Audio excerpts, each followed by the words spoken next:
Breaking news, ladies and gentlemen. ISIS suicide bomber kills 13 at Kabul airport. Multiple casualties, including children and 3 U.S. Marines, as 2 explosions tear through the crowd hours after Westerners were warned to stay away because of ISIS attack. Remember that part, folks. We have NATO chief here calling the blast outside Kabul airport a horrific terrorist attack. The Russians have chimed in to confirm that 2 suicide attacks did take place outside the Kabul airport, leaving 13 dead. This all happens while just 4 days ago, Biden was asked, what about ISIS and the threat that Americans face now, as he just turned around and walked away. Well, you know what else happened just 3 days ago, ladies and gentlemen? Well, we just happened to have this. The CIA director held secret meeting with Taliban leader in Kabul. Yes, this just happened 3 days ago, ladies and gentlemen. What could they have been talking about? Possibly this upcoming ISIS terrorist attack, or maybe they were discussing this, ladies and gentlemen. Taliban spokesman says there's no proof Osama bin Laden was behind 9/11 terrorist attacks and claims atrocity was pinned on Afghan-based mastermind as an excuse for war. So unbelievable developments that we're going to cover in this video, guys. Not to mention a Canadian federal minister just said that the Taliban are essentially our brothers. I want to take this opportunity to speak to our brothers, the Taliban. Yeah, that's a reality here in Canada. That's what's going on, guys. So we're going to talk about all of this very important stuff and so much more in this video. But before we do, I just ask that you check us out here at pressfortruth.ca/donate if you want to support our efforts to continue to counter the propaganda and the mainstream narrative. Here you can do a one-time donation with PayPal. You can contribute some Bitcoin by clicking there. You can become a patron if you're on Patreon by clicking on that banner. You can do a one-time monthly reoccurring contribution here. You can do an e-transfer to Dan at pressfortruth.ca there, or you can send cash or equipment or simply just words of encouragement to my P.O. box. Links are all located in the description below. Thank you so much to anybody who does support my efforts. All right, guys, let's just jump right into this. Breaking news, at least 13 people have been killed and dozens injured, including at least 3 U.S. Marines, in a series of bomb attacks at Kabul airport on Thursday that have hampered the already shambolic evacuation efforts in Afghanistan, while up to 1,000 Americans remain trapped with time running out before the Taliban's promise of peace expires. The first blast was caused by an ISIS suicide bomber in a vest, according to an unnamed government sources cited by Fox and Politico. It detonated outside the Baron Hotel where Westerners were staying before their evacuation flights. So this detonated right outside a hotel where it was housing Westerners who were about to evacuate, okay? A second explosion was reported nearby a short time later at the airport's Abbey Gate, where crowds of Afghans have been gathering for more than a week in the hope of being put on one of the evacuation flights. That the explosion was caused by a car bomb, according to unconfirmed reports. U.S. officials believe ISIS Khorasan, or ISIS-K, the group they were warned about, was behind the attack. Flights are still ongoing, but it's unclear who is getting on them or if U.S. planes are taking off. There are still as many as 1,000 Americans trapped in Afghanistan. Now, not even the airport, where there are several thousand U.S. troops, is safe, and the White House is offering no plan on how to get people out. And here's where things get crazy, guys. Look at this language. Look, there's several thousand troops. Nobody is safe. The White House is offering no plan to get us out here.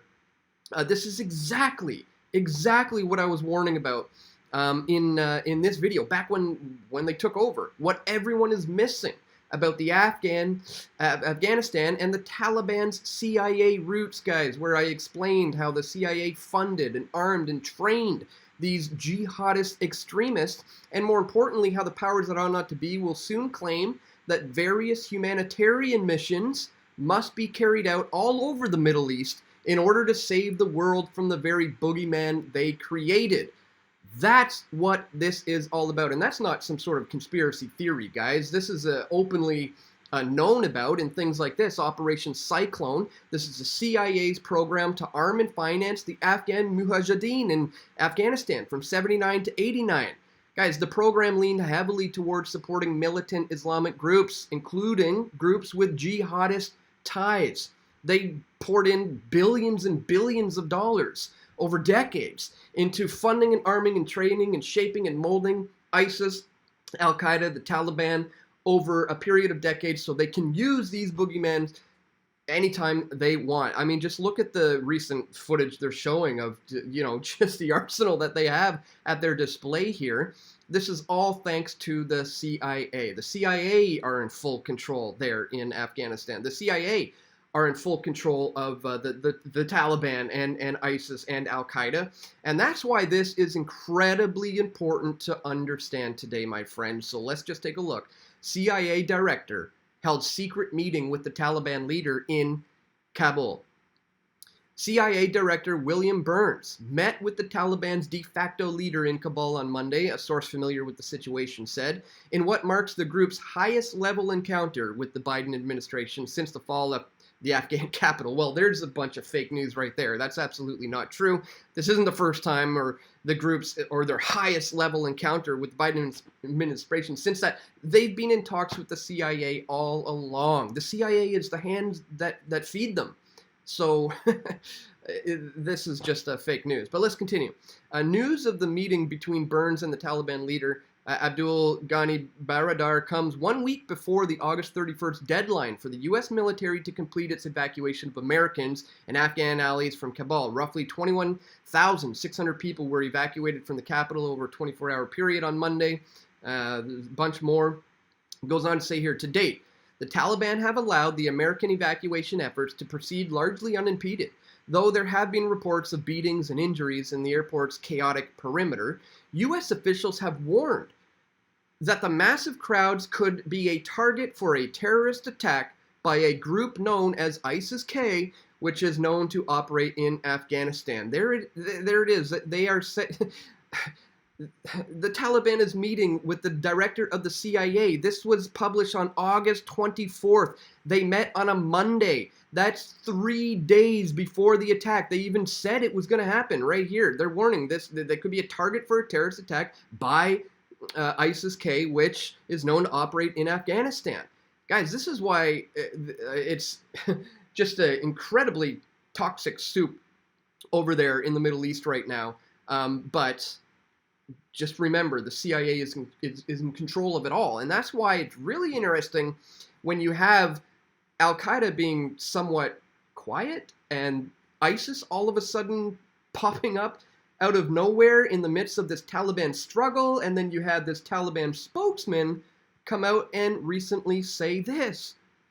Taliban spokesman says there's no proof Osama bin Laden was behind 9/11 terrorist attacks and claims atrocity was pinned on Afghanistan-based mastermind as an excuse for war. Taliban spokesperson says there's no proof that Al-Qaeda founder Osama bin Laden was behind the various attacks against the U.S. on September 11th, adding that the U.S. used him as an excuse to invade Afghanistan in 2001. And every single thing about that statement is absolutely true. This whole sentence, this entire paragraph, 100% factually correct. And here's what I worry about in regards to what's happening right now, why this is being brought up again, guys, in the lead up to the 20th anniversary of these attacks. We have the CIA's own Taliban spokesman bringing up these very truthful things.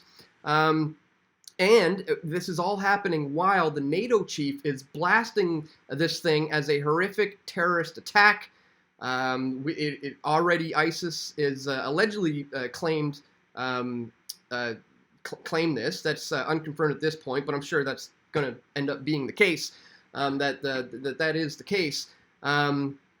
So just unbelievable what we may potentially be facing as they warn that Westerners may be soon attacked. And I think it may not just be in the Middle East, where we're going to start to see a lot of these large-scale attacks and the so-called need for a humanitarian mission to move into various areas of the Middle East to start, again, breaking down these very boogeymen that the CIA created.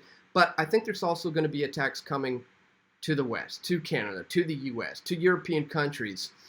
where individual civil liberties will be squashed on the very people in Western nations, as well as they continue to use these various boogeyman groups that they've created over the years.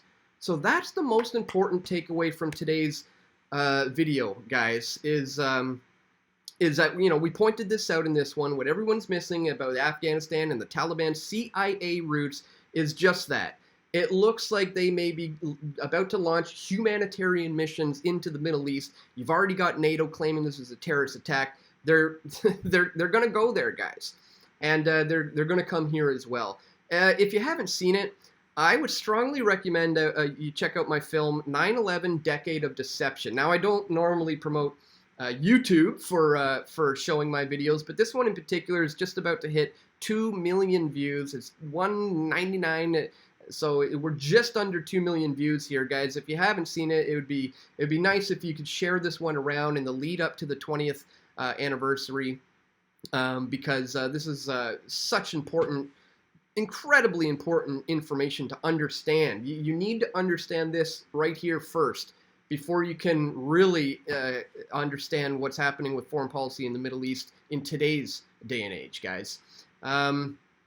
Last but not least, the federal minister who said that her mention of the Taliban as our brothers, well, she says it's just a cultural reference. She's not even apologizing or taking it back. She's actually doubling down and saying, oh, it's a cultural reference, but don't worry, we're not in league with the Taliban or anything. I'm just, talking about their culture. I'll put links to all this stuff in the description below, guys, so you can check it out for yourself. But the most important news of the day today is NATO is calling this thing a horrific terrorist attack. The CIA was already meeting with the Taliban, and let's not forget they created them. We've seen that with proof in Operation Cyclone, and now we see these explosions. As I said, I think they may be looking to launch humanitarian missions all over the Middle East, and we may be seeing similar things right here at home. So please, guys, get this information out. This certainly is not the kind of coverage you're going to see on your TV from the mainstream media outlets. So if you do appreciate my efforts to bring you this information, please, once again, check us out here at pressfortruth.ca/donate if you want to get involved and show your support for small independent groups like mine, who are just trying to break through the mainstream narrative here and counter all the propaganda.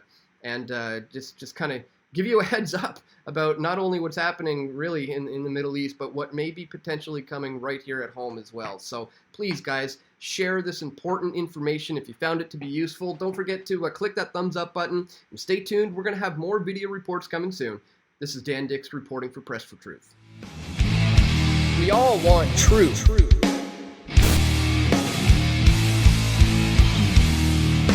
The truth will set you free.